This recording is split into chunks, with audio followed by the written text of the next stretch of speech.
Palaeobotany का मतलब ये है कि इसमें हम प्लांट्स के जो फॉसिल्स होते हैं उनको स्टडी करते हैं, और पेलियोजोलॉजी जो होता है और सेम इसी तरह पेलियोजोलॉजी का मतलब क्या होता है कि इसमें एनिमल्स के जो फॉसिल्स होते हैं उनको डिस्कस किया जाता है। ठीक है, नेक्स्ट हमारे पास क्या होता है, जो ब्रांच है 11 वो है बायोकेमिस्ट्री। बायोकेमिस्ट्री का मतलब ये होता है कि इसमें हम स्टडी करते हैं जो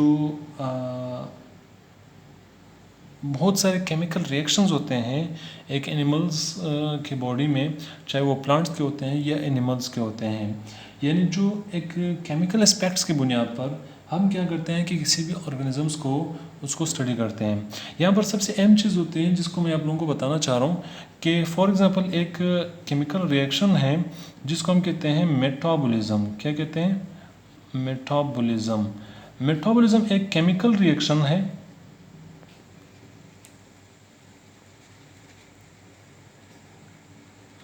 केमिकल रिएक्शन है। इस केमिकल रिएक्शन के थ्रू हमारी पूरी बॉडी के जितने भी प्रोसेसेस होते हैं वो कंप्लीट होते हैं। एक्चुअली मेटाबॉलिज्म एक ऐसा प्रोसेस होता है जिसको हम कहते हैं कि it is the sum of all chemical changes. यानी केमिकली हमारी बॉडी के अंदर, एनिमल्स प्लांट्स की बॉडी के अंदर जितने भी केमिकली चेंजेस होते हैं वो किसके ज़रिए से होते हैं? मेटाबॉलिज्म के ज़रिए से। अब मेटाबॉलिज्म हमारे पास as already I have taught people कि मेटाबॉलिज्म हमारे पास दो तरह टाइप का होता है। एक होता है हमारे पास कैटाबॉलिज्म और एक होता है एनाबॉलिज्म। कैटाबॉलिज्म का मतलब क्या होता है, इसको हम शॉर्टली इसको आइडेंटिफाई कर सकते हैं कि इट मीन्स डिस्ट्रक्शन। और एनाबॉलिज्म का मतलब क्या होता है? कंस्ट्रक्शन। मीन्स इसमें तबाकारियाँ होती हैं, इसमें क्या होता है? तामीर होती है, कंस्ट्रक्शन होती है। तो सेम यहाँ पर कैटाबॉलिज्म की अगर हम बात करते हैं, इसमें ये होता है कि इसमें ऑर्गेनिज्म के बॉडी के अंदर खुराक यानी फूड मटेरियल्स कन्वर्ट होते हैं from complex to simplest.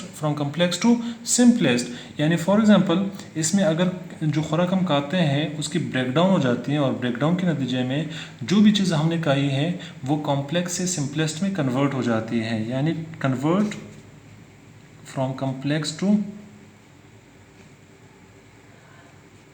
Simplest. जबकि यहाँ पर क्या होता है कंस्ट्रक्शन में ये होता है कि इसमें कन्वर्ट होते हैं फ्रॉम सिंपलेस्ट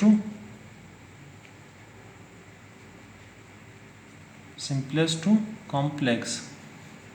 अच्छा, इसमें ये होता है कि जो rest of the waste materials जो होते हैं वो इसमें रिमूव कर दिया जाता है। जो असल मटेरियल्स होते हैं, जो कंस्टिट्यूएंट होते हैं, उसको इकट्ठे करके उनसे क्या होता है कि हमारी बॉडी की तामीर हो जाती है in the shape of proteins, carbohydrates and lipids, जो कि क्या करते हैं कि ये हमारी बॉडी में स्टोर कर दिए जाते हैं और इन्हीं से हमारी बॉडी की तामीर हो जाती है डिफरेंट पार्ट्स पे।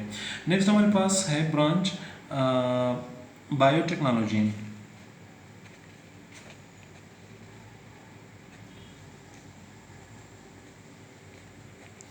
बायोटेक्नोलॉजी का मतलब क्या होता है कि हमारे पास various kind of living organisms को हम क्या करते हैं कि उसको मैनिपुलेट करते हैं for the welfare of human beings. इंसानों की भलाई के लिए, इंसानों के वेलफेयर के लिए हम ऑर्गेनिजम्स को, लिविंग ऑर्गेनिजम्स को इस्तेमाल में लाते हैं, उसको मुख्तलिफ पर्पजेज़ के लिए इस्तेमाल करते हैं।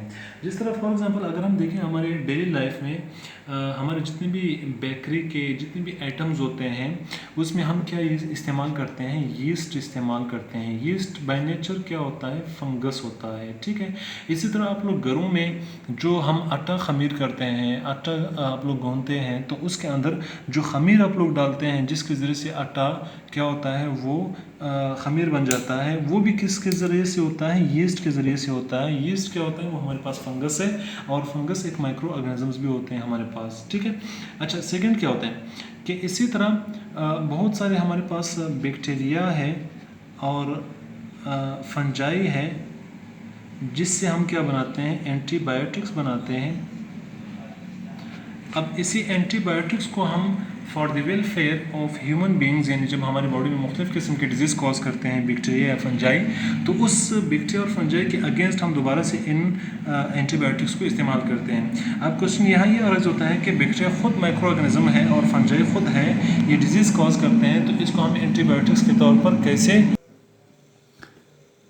तो इसमें ये होता है कि बेसिकली जो एंटीबायोटिक्स होते हैं हमारे पास, चाहे वो बैक्टीरिया के होते हैं या फंजाई के होते हैं, इसमें से जो वायलेंस फैक्टर होता है, यानी जो इन डिजीज़ कॉज करने वाला जो फैक्टर होता है, उनको रिमूव करके उसको इस्तेमाल में लाते हैं और इनसे एंटीबायोटिक्स को तैयार करते हैं। They are usually broadly used against any kind of infection that are caused by bacteria और फंजाई और एनी प्रोटोजोअल इन्फेक्शन, राइट। तो डियर स्टूडेंट्स, ये था आज का हमारा लेक्चर। हमारे जो फर्स्ट क्लास थी वो introduction to biology. Hope so कि आप लोगों को समझ आ गया होगा हर चीज़, लेकिन फिर भी अगर किसी भी स्टूडेंट को समझ नहीं आया या कहीं पर भी अगर कोई कन्फ्यूजन है या उसके जहन में कोई भी क्वेरी है, तो फील क्वाइट ईजी, आप लोग पूछ सकते हैं। कोई भी क्वेश्चन हो, रिप्लाई में, रिस्पॉन्स में आप लोग रिलेटेड टू दैट क्वेश्चन, इंशाल्लाह I will try my level best to satisfy you in this regard. कोई भी इशू हो, कोई भी क्वेरी हो, बिल्कुल इजी हो के आप लोग पूछ सकते हैं। Best of luck. अपना बहुत सारा ख्याल रखिएगा और अपने आसपास के लोगों का भी बहुत सारा ख्याल रखिएगा और कोशिश करें कि आप लोग घरों में रहें, बाहर कम से कम निकलें और अपने आसपास और अपने चाहने वालों का बहुत ज़्यादा ख्याल रखिएगा। अल्लाह हाफ़िज़।